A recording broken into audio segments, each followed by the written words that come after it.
کیا زندہ میں کس طرح عابد سے سکینہ کی بنائی نہ گئی، قبر عابد سے سکینہ کی بنائی نہ گئی، توق کا حسین اٹھا لاش اٹھائی نہ گئی، قبر عابد سے سکینہ کی بنائی نہ گئی، قبر عابد سے سکینہ کی بنائی نہ گئی، کس طرح دفن سکینہ کو کیا زندہ میں۔ ایک مرتبہ سورہ ہم، 3 مرتبہ سورہ توحید کی تلاوت فرما کر تمام مومنین و مومنات مرحومین کے لیے رسالے سے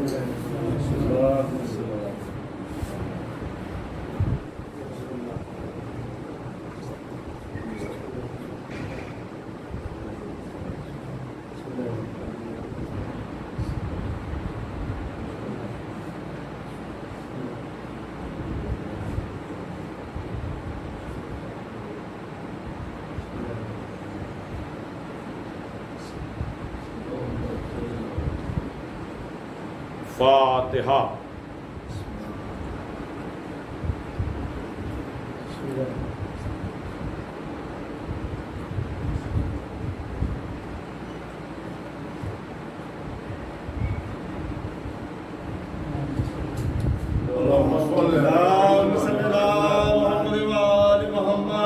اعوذ باللہ من الشیطان اللعین الرجیم، بسم اللہ الرحمن الرحیم، الحمد للہ الذی ہدانا لہذا وما کنا لنہتدی لولا ان ہدانا اللہ، لقد جاءت رسل ربنا بالحق الصلاۃ والسلام علی النبی الامی العربی القرشی المکی المدنی البطحی الابتہی التہامی الدافع جیشات الاباطیل والدانغ صولات الازالیل، مولن الحق بالحق ابی القاسم محمد آلہ الطیبین الطاہرین المعصومین المظلومین الذین اذھب اللہ عنہم الرجس وطہرہم تطہیرا،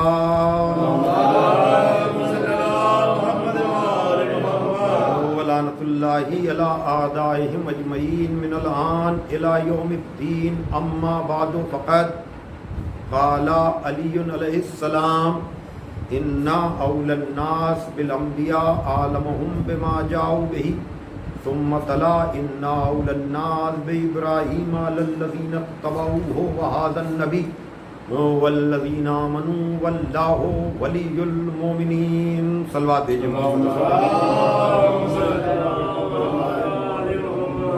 بزرگان محترم و دوستان عزیز، یہ مجلس اعزا جو ہر سال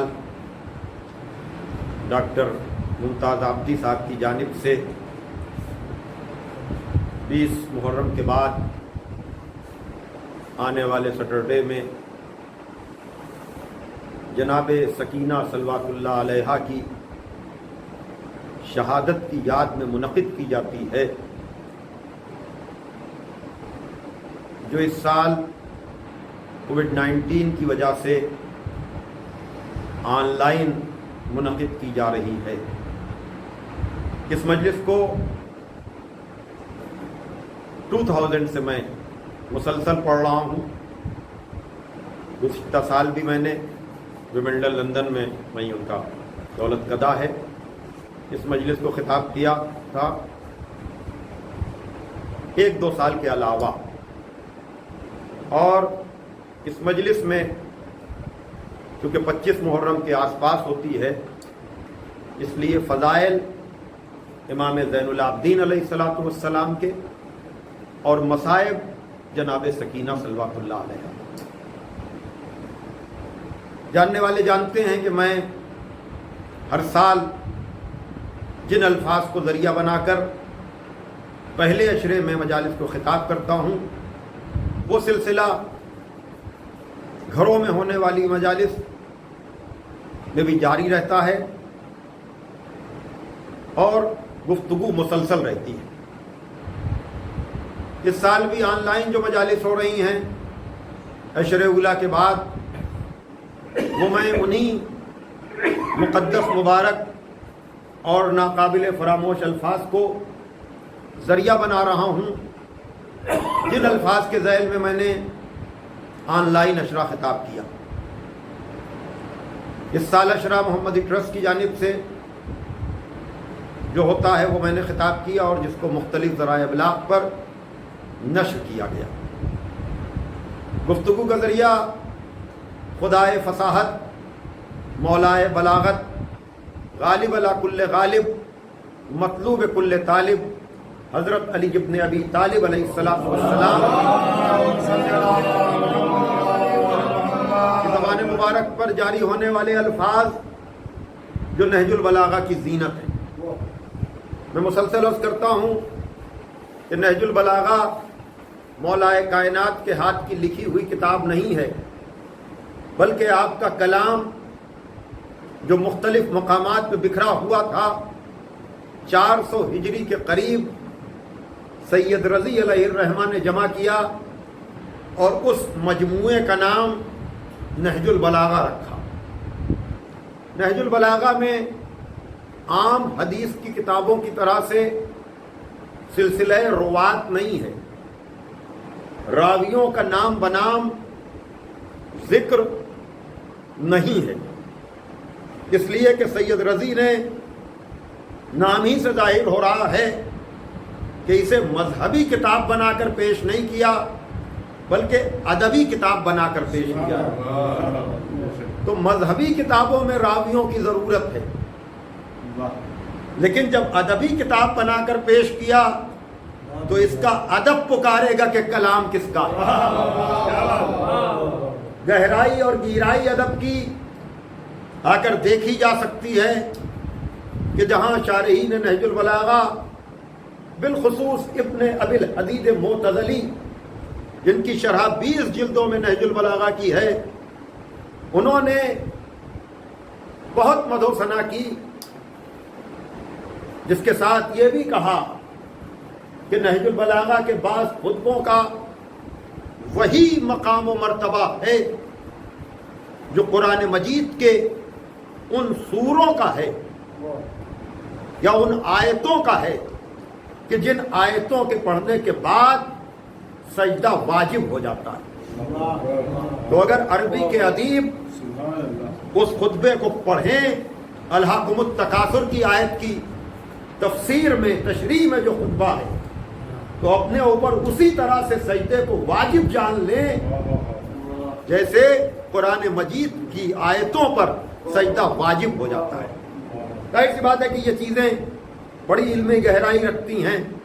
میں تو ریکارڈ میں آ جائے چیز کہ اگر کوئی واقعاً نہج البلاغہ فہمی کا ذوق اور شوق رکھتا ہے تو جا کر پڑھے، سمجھے، دیکھے تو اسے اندازہ ہوگا کہ امیر کائنات کا کلام کلاموں کا امیر کیوں ہے۔ کم از کم یہ سب جانتے ہیں نہج البلاغہ کو پڑھ کر کہ تحت کلام خالق فوق کلام مخلوق، یہ کلام خالق کے کلام سے تو نیچے ہے لیکن مخلوق کے کلام سے اوپر ہے۔ میری گزارش یہ رہتی ہے کہ خالق کے کلام سے نیچے تو بات سمجھ میں آئی، لیکن خالق اور مخلوق کے علاوہ کیا کچھ اور بھی ہے؟ بھائی خالق کے علاوہ جو کچھ ہے وہ مخلوق ہے، اور کچھ مخلوق کے دائرے سے تو چیز نکلے گی نہیں۔ تو یہ کیا سارے ادیب کہہ رہے ہیں کہ خالق کے کلام سے نیچے ہے، مخلوق کے کلام سے اوپر ہے؟ تو اگر کلام مخلوق کے کلام سے اوپر ہے تو جو صاحب کلام ہوگا وہ بھی تو عام مخلوق سے اوپر ہی ہوگا۔ صلوات کہتے محمد والے محمد۔ بہرحال میں مختصراً یہ کہتا ہوں سارے موضوعات جو نہج البلاغہ کے ہیں کہ نہج البلاغہ ادب کا جزدان ہے، عقائد کا قرآن ہے۔ صلوات ہے کہ محمد والے اور یہ جملہ بار بار میں کہتا ہوں اور لوگ سن کر کم از کم، ویسے تو یہ ہوتا تھا کہ امام بارگاہوں میں آپ نے آ کر مجالس سنی، حسینیہ جات میں آ کر کے آپ نے مجالس سنی، اور اگر کوئی حوالہ دیا بھی گیا تو گھر تک جاتے جاتے آپ بھول گئے، یاد ہی نہیں رہا کہ کیا تھا، اور یاد کرنا بھی چاہا تو مس ہو گیا، یاد نہیں رہا۔ لیکن اب جب آن لائن مجالس ہیں تو آپ گھر میں بیٹھے ہوئے ہیں، اگر میں حوالہ دے رہا ہوں تو فوراً نہج البلاغہ کھولیے، یا جس آیت کا حوالہ دیا جائے فوراً قرآن کھولیے، تاکہ خالی سننے کی عبادت نہ ہو، قرآن اور نہج البلاغہ دیکھنے کی بھی عبادت ہو۔ اور ہر گھر میں نہج البلاغہ ہونی چاہیے، لیکن قرآن کی طرح سے رکھی نہ ہو۔ قرآن کا حق بھی ہے کہ اس کی تلاوت کی جائے، نہج البلاغہ بھی رکھنے کے لیے نہیں، اپنی زبان میں، جس زبان میں بھی آپ سمجھتے ہوں، اردو میں تو اردو میں، ہندی میں تو ہندی میں، انگریزی میں تو انگریزی میں، جس زبان میں بھی ترجمہ ہو وہ دیکھیے، تاکہ آپ کے علم میں اضافہ ہو۔ اب میں نے نہج البلاغہ میں 3 جز، پہلے جز میں خطبات، دوسرے جز میں خطوط عہد نامے اور وصیت نامے، اور تیسرے جز میں حکیمانہ اقوال۔ ان اقوال کا یہ 96 نمبر کا کلمہ ہے، 96 نمبر کا، جو مسلسل جو لوگ سن رہے ہیں وہ واقف ہیں، حافظے کو تازہ کرنے کے لیے، یا جنہوں نے اس سال اب تک 1442 ہجری میں کسی ذریعے سے بھی میرا بیان نہیں سنا، ان کو متوجہ کرنے کے لیے کہ مولا کائنات ارشاد فرما رہے ہیں کہ انبیاء سے زیادہ قریب وہ لوگ ہیں جو ان کی لائی ہوئی باتوں کا علم رکھتے ہیں، یا ان کی لائی ہوئی باتوں پر زیادہ عمل کرتے ہیں۔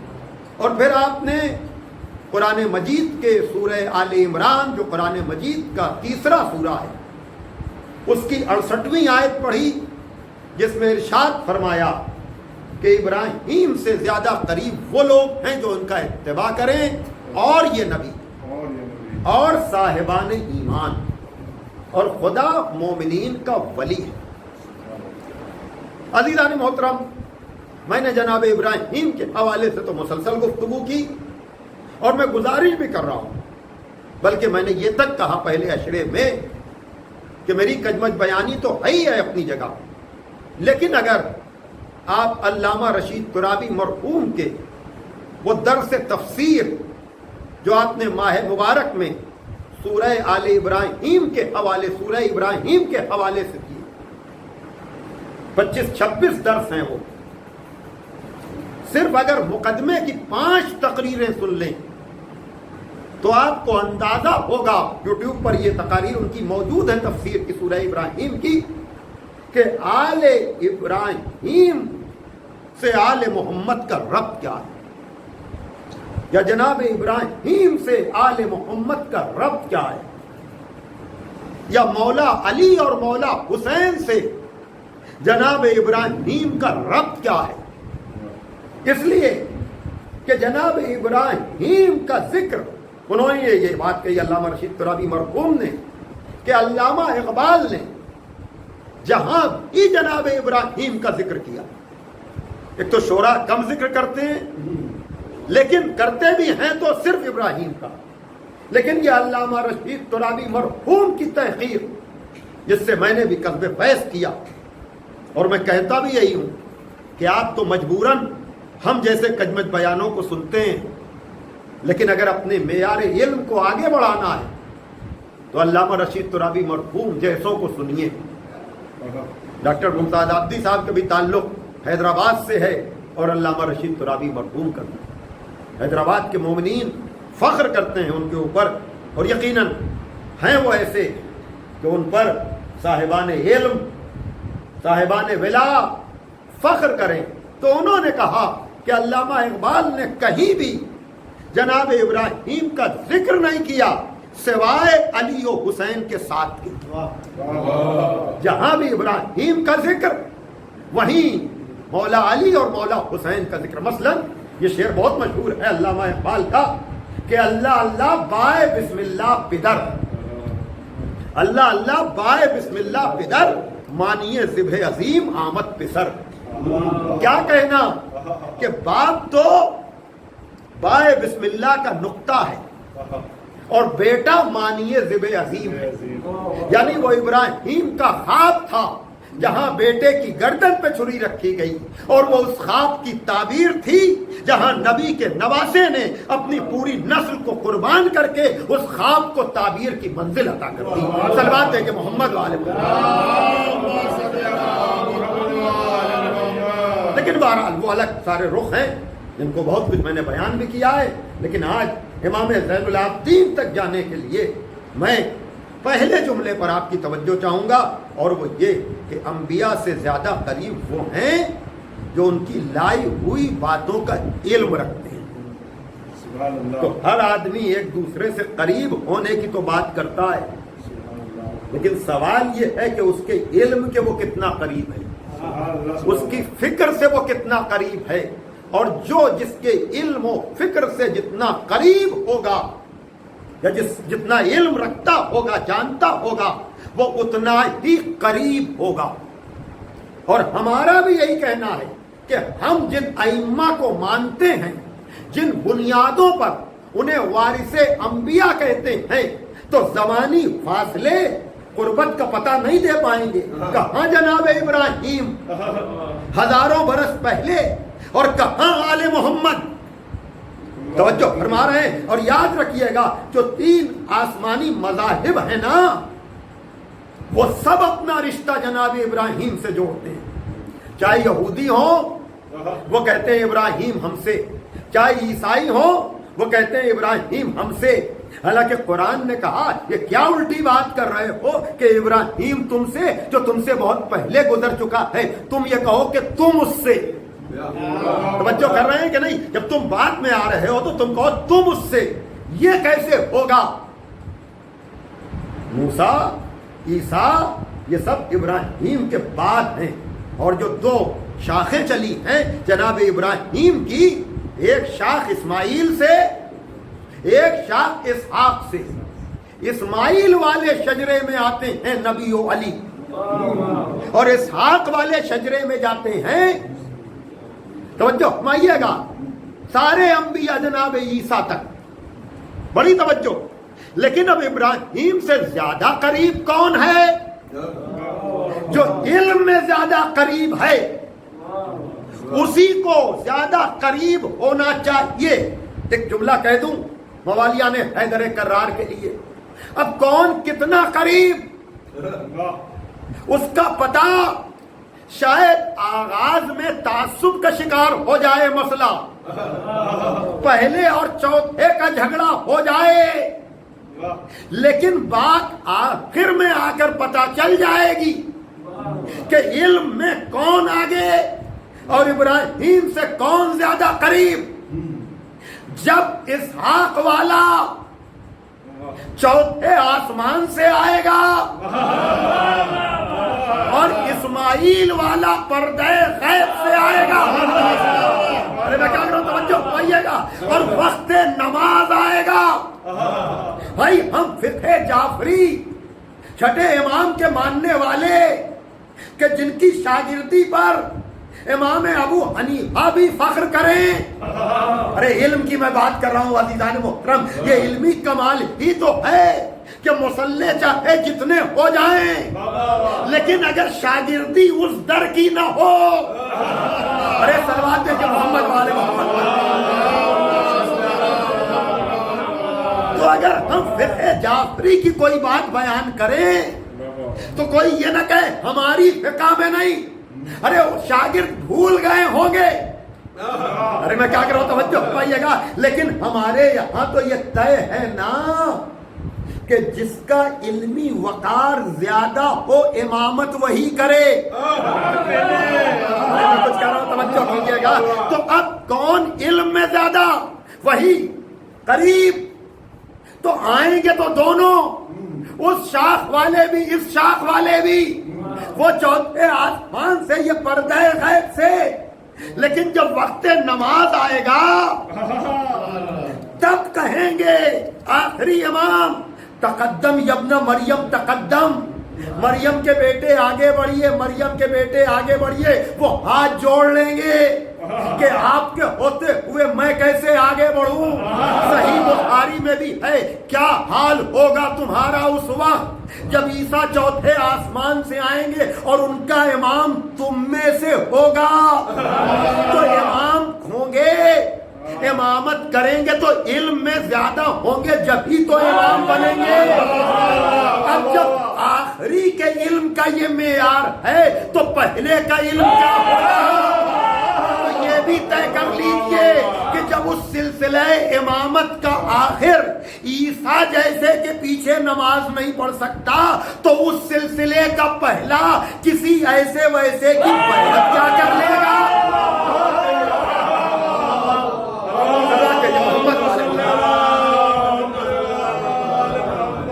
ایک اور صلوات پڑھ دیں آپ۔ تو سلسلہ علم انبیاء سے زیادہ قریب وہ ہے کہ ان کی لائی ہوئی باتوں کا زیادہ علم رکھے۔ سبحان اللہ۔ تو اب خلیفہ رسول ہونے کا بھی معیار طے کر لو۔ توجہ کیجیے گا کہ جو علم میں ہو اور پھر جو شہر علم کا در ہو شہنشاہ دو عالم ہو، جو شہر علم کا در ہو شہنشاہ دو عالم ہو، اسے جاہل قبیلوں کی حکومت زیب کیا دے گی؟ جو شہر علم کا در ہو شہنشاہ دو عالم ہو، اسے جاہل قبیلوں کی حکومت زیب کیا دے گی؟ ارے نصیری کا خدا بننے سے جو انکار کر بیٹھے، ذرا سوچو اسے کوئی خلافت زیب کیا دے گی؟ یا اور اس کو بڑھا دیا جائے، چونکہ لوگ آمادہ رہتے ہیں دوران تقریر اشعار سننے کے لیے بھی، اور بہت سے لوگ تو خصوصی فرمائش بھی کرتے ہیں کہ زر کی لالچ میں نہ تلوار کے ڈر سے آؤ، زر کی لالچ میں علم، زر کی لالچ میں نہ تلوار کے ڈر سے آؤ، راہ سیدھی جو نظر آئے ادھر سے آؤ، راہ سیدھی جو نظر آئے ادھر سے آؤ، کیوں تراہے پہ بھٹکتے ہو زمانے والو، علم کے شہر میں آنا ہے تو در سے آؤ۔ علم کے شہر کیوں تراہے پہ بھٹکتے ہو زمانے والو، علم کے شہر میں آنا ہے تو در سے آؤ۔ صلوات ہے کہ محمد والے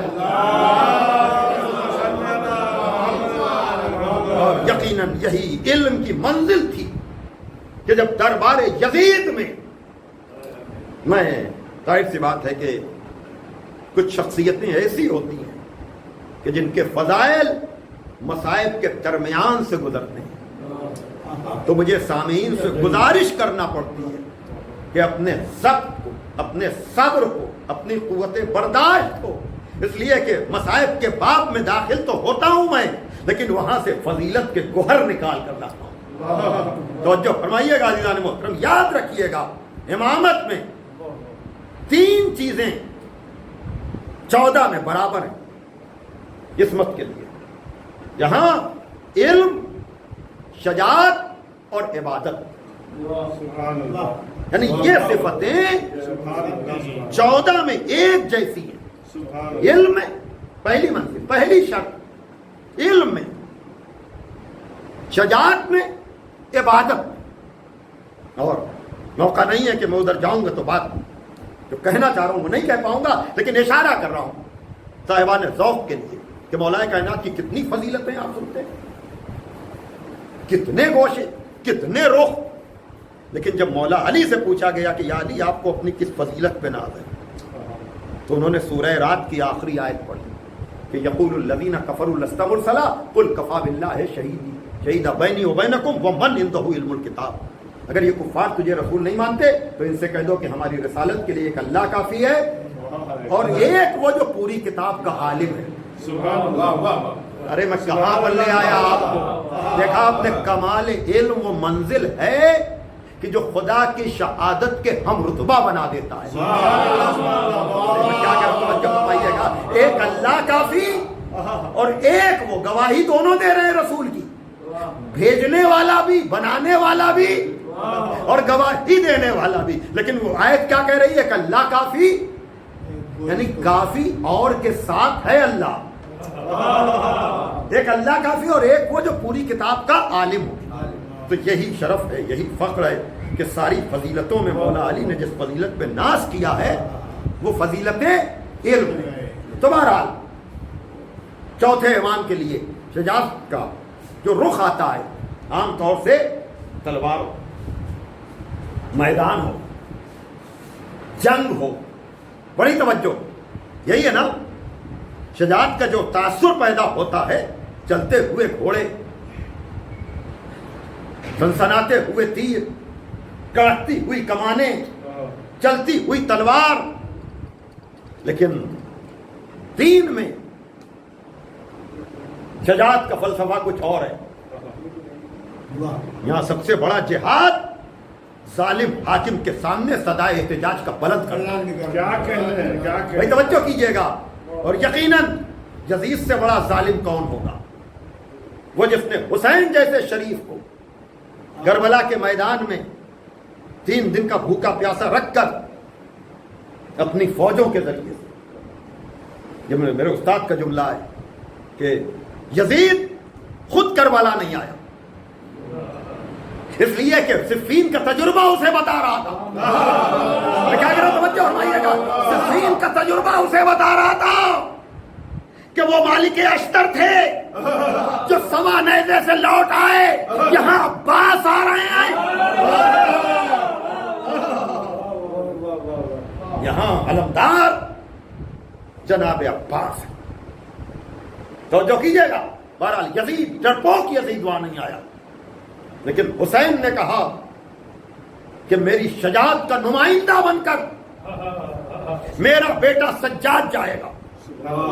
ہاتھوں میں ہتکڑی ہوں گی، پیروں میں بیڑی ہوگی، گلے میں توقے خاردار ہوگا، دربار تیرا ہوگا، مشیر تیرے ہوں گے، وزیر تیرے ہوں گے.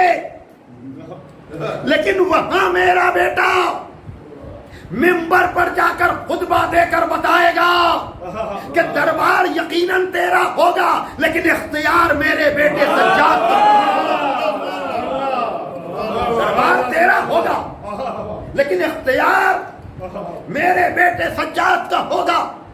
اور یقیناً یہ امتزاج علم و شجاعت ہے کہ جو بیک وقت جس کا اظہار ہو رہا ہے دربار یزید میں کہ نہ ایسا شجاع کسی نے دیکھا، نہ ایسا عالم کسی نے دیکھا، نہ ایسا عابد کسی نے دیکھا.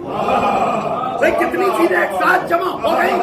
اور یقیناً تاریخ نے اس منظر کو محفوظ کیا کہ جب حسین کا وارث منبر پر جا رہا ہے اور منبر پر جا کر حمد و ثناء الہی کے بعد دنیا کی فنا کا تذکرہ کرنے کے بعد ایھا الناس، اے لوگو، اوتینا ستہ وفضلنا بسبع، 6 چیزیں ہمیں عطا کی گئی، 7 چیزوں میں ہمیں فضیلت دی گئی. توجہ کیجئے گا. یزید سمجھ رہا تھا سب لوٹ لیا ہم نے، سب کو قتل کر دیا ہم نے، لیکن یہاں اپنی فضیلتوں کا اظہار نہیں ہے، عطائے پروردگار کا ذکر. میں نے خمسے پڑھے ہیں، میں نے عشرے پڑھے ہیں اس خطبے کے حوالے سے، لیکن بس چند جملے، اور وہ یہ کہ اوتینا ستہ وفضلنا بسبع، ہمیں 6 چیزیں عطا کی گئیں اور ہمیں 7 چیزوں میں فضیلت دی گئی. وہ کیا؟ اوتینا العلم، ہمیں علم عطا کیا گیا. اوتینا العلم والحلم والشجاع والسماح والفصاح والمحبت فی قلوب المؤمنین. علم ہمیں عطا کیا گیا، بزرگی ہمیں عطا کی گئی، فصاحت ہمیں عطا کی گئی، شجاعت ہمیں عطا کی گئی، اور مومنین کے دلوں میں ہماری محبت رکھی گئی. علم یہاں ہے، حلم یہاں ہے، بزرگی یہاں ہے، فصاحت یہاں ہے، شجاعت یہاں ہے، اور مومنین کے دلوں میں محبت. اور من النبی، نبی ہم میں سے، من صدیق صدیق ہم میں سے. مولا کائنات نے بھی کہا تھا کہ من النبی و منکم المکذب، نبی ہم میں سے ہے، جھٹلانے والا تجھ میں سے ہے. یعنی آدمی فرق ہی نہیں کر سکتا ہے کہ دادا بول رہا ہے کہ پوتا. سلوات دے محمد والے. تو یہ علم کی منزل ہے عزیزان محترم، جس عطا پہ سید سجاد دربار میں جا کر ناز کر رہے ہیں کہ تو خلیفہ رسول بنا بیٹھا ہوا ہے، لیکن جاہل رسول کا خلیفہ نہیں ہو سکتا. حاکم ہو سکتا ہے لیکن خلافت رسول کی منزل یہ ہے، اس لیے کہ خالی حکومت نہیں کرنا ہے، قرآن کی ترجمانی بھی کرنا ہے، اور قرآن کی ترجمانی جاہل نہیں کر سکتا، اس کے لیے علم کی ضرورت ہوتی ہے. تو عزیزان محترم یہ ہیں امام سید سجاد، اور اگر ان کے علم کی گہرائی کا اندازہ لگانا ہے تو اگر ایک طرف مولا کائنات کے علم کے لیے آپ نہج البلاغہ پڑھ سکتے ہیں تو دوسری طرف امام سید سجاد کے علم کے لیے صحیفہ سجادیہ پڑھ سکتے ہیں. توجہ کیجئے گا، وہاں اگر خطبے ہیں تو یہاں دعائیں ہیں. توجہ کیجئے گا. اور دونوں، ابھی تک تو میں یہ کہتا ہوں کہ قرآن کے ساتھ نہج البلاغہ، اب میں آج کہہ سکتا ہوں اور یہ جاننے والے جانتے ہیں کہ قرآن کے ساتھ صحیفہ سجادیہ، جہاں دعاؤں کے ذریعے سے، جہاں پر یہ پتہ چلتا ہے کہ یہاں کربلا نے، کووڈ-19 ہے، حالات خراب ہیں، بالخصوص ہندوستان کے، یہاں گراف بڑھتا چلا جا رہا ہے. ہماری دعا ہے اس ذکر کے طفیل میں کہ جلد سے جلد انسانیت کو اس وبا سے نجات مل جائے. لیکن لوگوں نے کیسی کیسی باتیں کی ہیں. یہ شعر تک کہنے والوں نے کہہ دیا کہ رکھا نہ کورونا نے کسی ایک کا بھرم بھی. میں خانہ بھی خالی ہے، کلیسا بھی، حرم بھی. لیکن یقیناً یہ مایوسی والے شعر وہی کہے گا جس کا خدا پہ بھروسہ نہ ہو. چھوٹی چھوٹی مصیبتوں سے گھبرا جانے والے، توجہ کیجئے گا، وجود خدا پر سوال اٹھانے لگتے ہیں کہ اگر وہ ہے تو مدد کیوں نہیں، اگر وہ ہے تو یہ مایوسی کا عالم کیوں. لیکن یاد رکھیے گا، اس وقتی وبا کی وجہ سے لوگ خدا کے ہونے پر سوال کریں تو اپنے ایمان کا بھی اندازہ لگائیں. لیکن کیا کہنا علم امامت کا کہ کربلا جیسی مصیبتوں سے گزرنے کے بعد بھی آل محمد میں کوئی خدا بیزار نہیں ہوا. بھائی توجہ کیجئے گا، یہ خدا سے قربتاً اللہ تو کب سب کہتے ہیں، لیکن خدا سے کون کتنا قریب ہے وہی اس کے علم کا پتہ دیتا ہے. جہاں کاظم جرولی نے کہا کہ کربلا کے بعد بھی تم سید سجاد ہو، کربلا کے بعد بھی تم سید سجاد ہو. دوسرا ہوتا تو کہہ دیتا خدا کوئی نہیں. کربلا کے بعد بھی تم سید سجاد ہو. دوسرا ہوتا تو کہہ دیتا خدا کوئی نہیں. یقیناً اس مقتل سے گزرنا یہ صرف اور صرف چوتھے امام جیسے عالم کا، شجاع کا اور عابد کا کمال. جہاں جلتے ہوئے خیموں کی رات پر سجدہ شکر ہو. لیکن عزیزوں، ان چیزوں کا سننا آسان ہے، ان چیزوں کا پڑھنا آسان ہے، ان چیزوں کا لکھ دینا آسان ہے، لیکن میری اپنی ترتیب ہوتی ہے. عجب طرح سے بہن ہیں دکھیا ماں کے، جنگل سے آئی فاطمہ زہرا کی یہ صدا، امت نے مجھ کو لوٹ لیا واہ مصیبتا، اب کون ہے جو حق رفاقت کرے ادا، ہے یہ گہرے زخم 1900 ہے زخم تنے چاک پر. زینب نکل، ماں کی فریاد تھی، بیٹی حسین کی بہن بڑی تیزی کے ساتھ دوڑتی ہوئی آئی. تل زینبیہ، میں تو کہتا ہوں کربلا انہی 3 جگہوں میں سمٹی ہوئی، قیام حسین، تل زینبیہ اور قتل گاہ. اور آج بھی ان مقامات پہ وہ اثر ہے کہ آپ جائیے تو روئے کھڑے ہو جاتے ہیں، چاہے خیمہ گاہ ہو، چاہے تل زینبیہ ہو، چاہے وہ قتلگاہ کے قریب بھی امام حسین دفن بھی ہے اسی حصار میں. ہاں تو نکل کر آئی ہے ماں کی فریاد پہ, اور وہاں خنجر چلنے والا ہے, اور فریاد کرے کہ سر صاحب تو دیکھ رہا ہے میرا ماں جایا. یہی وہ موقع ہے. 1900 ہے, زخم ضرور لیکن کوہنیوں کو ٹیکا ہے, سر کو اٹھایا ہے, کہا خیمے میں چلی جاؤ ابھی.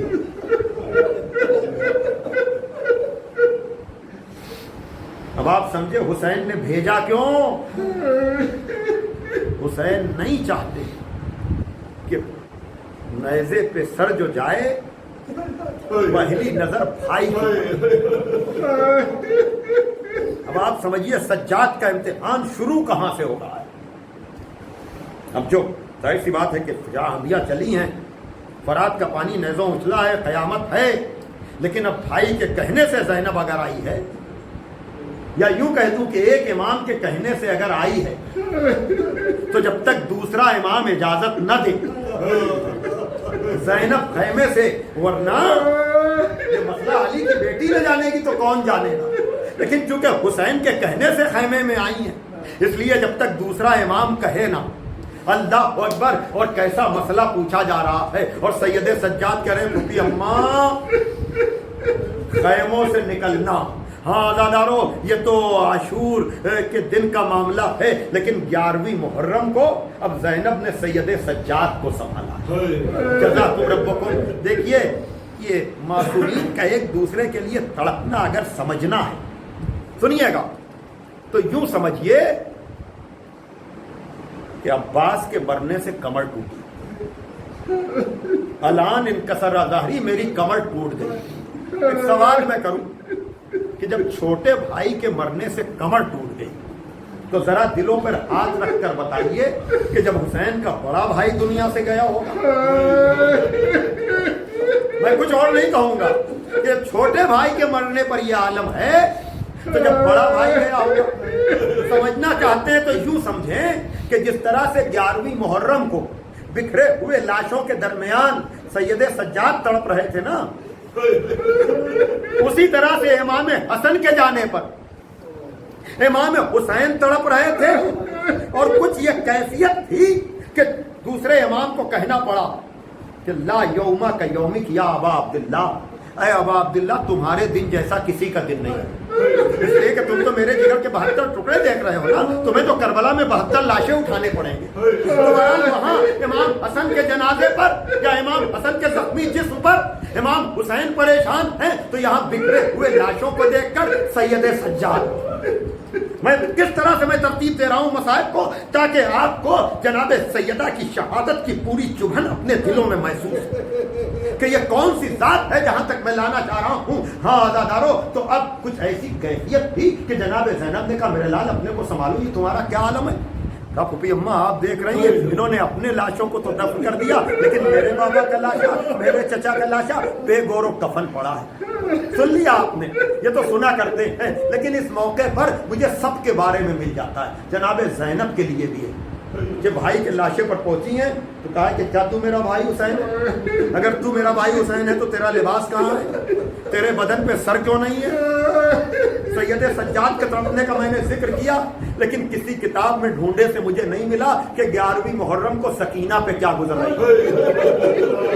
11ویں محرم کو سکینہ پہ کیا گزر رہی ہوگی جب زینب کا یہ عالم ہے, جب سید سجاد کا یہ عالم ہے. تو عجب نہیں باپ کے قدموں سے لپٹی ہوئی کہہ رہی ہوں کہ بابا سب جائیں تو جائیں لیکن سکینہ نہ جائے, سب جائیں تو جائیں لیکن سکینہ نہ جائے گی. اب مجھے نہیں معلوم سکینہ کو کیسے تیار کیا, لیکن کس بیوی کے رشتے سے میں اس لیے تڑپ جاتا ہوں کہ جب سید سجاد کو یہ دیکھا ہے نا کہ تمہارا کیا عالم ہے, کہا پھوپھی اماں آپ دیکھ رہی ہیں انہوں نے اپنے لاشوں کو تو دیکھ لیا, لیکن میرے بابا کا لاشا, میرے چچا کا لاشا بے گور و کفن پڑا ہے. بی بی زینب نے کہا صبر کرو, قبر بنے گی, زوار آئیں گے, اور یقیناً جب 40 پہ یہ لٹا ہوا قافلہ آیا تو بنی ہوئی قبریں دیکھی ہیں بی بی زینب نے بھی, بی بی ام کلثوم نے بھی, سید سجاد نے بھی, لیکن ایک بچی ہے تو یہ خیال لے کر چلی گئی کہ میرے بابا کا لاشا بے گور و کفن پڑا ہے.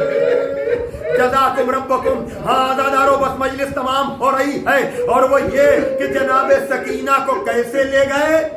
بہرحال لے گئے، اور اس طرح سے لے گئے کہ راستے میں جناب سکینہ اونٹ کے پشت سے جکڑی بھی گئی اور اونٹ کی پشت سے گری بھی، راستے میں تماچے بھی کھائے۔ جزاکم ربکم ہذا دارو، اور دربار میں یہ بچی اپنے بابا کے سر کو لے بھی رہی ہے۔ میں نے سارے مصائب تر کر دیے، اب ان کو قید کر دیا گیا۔ اب اس بچی کا دستور ہے، قید خانے کے دروازے پر آتی ہے، اڑتے ہوئے پرندوں کو دیکھتی ہے، پھوپھی سے پوچھتی ہے پھوپھی اماں یہ پرندے کدھر جا رہے ہیں؟ جناب زینب کہتی ہے اپنے گھونسلوں اور گھروں کی طرف، کیا کبھی ہمیں بھی جانا نصیب ہوگا؟ بچی سے بڑی رونق ہے، بچی ہر وقت بابا بابا کیا کرتی ہے۔ روایتیں مختلف ہیں، کہیں 23 محرم ہے، کہیں 10ویں سفر ہے، کہیں 13 سفر ہے، بلکہ سفر کا پورا مہینہ کم سے کم 13 تک جناب سکینہ کا ذکر ہوتا ہے۔ یاد رکھیے گا، جس طرح سے کربلا بغیر اصغر کے مکمل نہیں ہوتی، اسی طرح سے شام بغیر سکینہ، جزاکم ربکم، جس طرح سے کربلا پہ مہر علی اصغر کی لگی ہوئی ہے، اسی طرح سے شام میں مہر جناب سکینہ کی لگی ہوئی ہے۔ بہرحال مختصر یہ ہے کہ بچی بابا کو یاد تو کرتی ہی تھی، لیکن ایک شب میں کچھ وقت گزرنے کے بعد یہ بچی ایک دم سے بیدار ہوئی اور کہنے لگی بابا کہاں چلے گئے؟ بابا میرے بابا ابھی تو آئے تھے۔ ایک دم سے ساری بیویوں نے سکینہ کو اپنے حصار میں لیا، سب سمجھ گئے کہ بچی نے بابا کو خواب میں دیکھا ہے۔ خواب کا ذکر ہوا تو کوہرام برپا ہو گیا۔ اب یہ رونے کا شور دربار یزید تک گیا۔ جواب میں امام حسین کا سر آیا۔ بہت دنوں کے بعد سکینہ کو بابا کا سر ملا، آغوش میں لیا، رخسار پہ رخسار رکھ دیے، بابا بابا کہتے ہوئے تمام ہو گئی مجلس۔ سکینہ کی آواز آنا بند ہو گئی۔ اب سید سجاد سے کسی نے پوچھا کہ سکینہ کی خبر کیا ہے؟ اب جو نفس پہ ہاتھ رکھا، کہا پھوپھی اماں میری بہن دنیا سے چلی گئی۔ ہاں دارو آخری جملے بڑی مماثلت ہے سکینہ اور جناب زہرا میں۔ جناب زہرا بھی اپنے بابا کے بعد سب سے پہلے اپنے بابا سے ملی، جناب سکینہ بھی اپنے بابا کی شہادت کے بعد سب سے پہلے اپنے بابا سے ملی۔ جناب زہرا نے بھی شہادت سے پہلے اپنے بابا کو خواب میں دیکھا، جناب سکینہ نے اپنے بابا کو خواب میں دیکھا۔ عزادارو زہرا بھی زخمی ہے، سکینہ بھی زخمی ہے، گویا کہ دادی بھی زخمی ہے، پوتی بھی زخمی ہے، لیکن ایک فرق ہے، دادی کا تو پہلو شکستہ ہے لیکن پوتی کا پورا بدن جزاکم ربکم اور اتنا زخمی ہے کہ غسل کے لیے لباس جدا نہ کیا جا سکا۔ اے زہرا کے مصائب پہ تڑپنے والوں، کہیے تو ایک سوال کر لوں، جب مولا علی زہرا کو غسل دے رہے تھے تب تو چیخ کی آواز بلند ہوئی تھی، پسلیاں شکستہ تھی، اور مجھے نہیں معلوم قید خانے میں کیا تلاطم برپا ہوا ہوگا جب سکینہ، چلیے میں نے اسے ترک کر دیا، اب سید سجاد ہیں اور سکینہ کا لاشا ہے، ہاتھوں میں ہتکڑی، پیروں میں بیڑی، انا للہ و انا الیہ راجعون۔ مولا اصغر کا لاشا تو اٹھایا تھا لیکن سجاد ہتکڑی اور بیڑی میں سکینہ کا لاشا، ایک گوشے میں گئے، قبر تیار ملی، تو ہاتھ بلند ہوئے، لاؤ لاؤ میری بچی کو ہمیں دے دو۔ میں ہر سال اس مجلس میں پڑھتا ہوں، اور وہ یہ کہ ذاکرین کہتے ہیں وہ حسین ہے جو اپنے سینے پہ سونے والی سکینہ کو لینے کے لیے آئے تھے، لیکن میں کہتا ہوں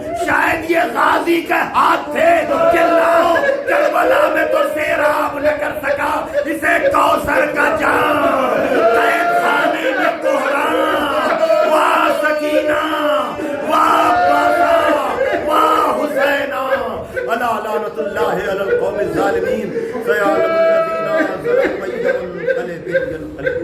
پروردگار تعالیٰ ان بلند ہوتی ہوئی آوازوں میں رحمت نازل فرما۔ انسانیت اس وبا کی وجہ سے پریشان ہے، اس ذکر کے طفیل میں حسین کی بیٹی کے صدقے میں انسانیت کو اس وبا سے نجات دے دے، تاکہ ایک جگہ پر جیسے جمع ہو کر کے ہم ذکر محمد والے محمد بالخصوص امام حسین کا غم و علم اور ماتم مجلس کرتے تھے، اسی طرح سے ہمیں اہتمام و انتظام کر سکیں۔ پروردگار اس مرض میں جو لوگ بھی مبتلا ہیں ہمارے متعلقین اور جاننے والوں میں سے، پروردگار ان سب کو جلد سے جلد صحت کاملہ اور عاجلہ نصیب فرما۔ حاضرین، سامعین اور ان کے متعلقین میں جو بھی مریض ہو کسی بھی مرض میں، اس ذکر کے طفیل میں انہیں صحت کاملہ اور عاجلہ۔ پروردگار ہماری ایمان کو کامل فرما، ملت کو متحد فرما۔ سرکار امام زمانہ کے حضور جناب سکینہ، جنہیں رقیہ بنت الحسین بھی کہتے ہیں، ان کا پرسہ اس بارگاہ میں شرف قبولیت ملے، سرکار کے ظہور میں تاجیل، اور ہمیں اس لائق بنا کہ ہمارا شمار بھی ان کے انصار و عوان میں ہو سکے۔ اللہم تقبل منا انکا انت السمیع العلیم۔ ماتم حسین۔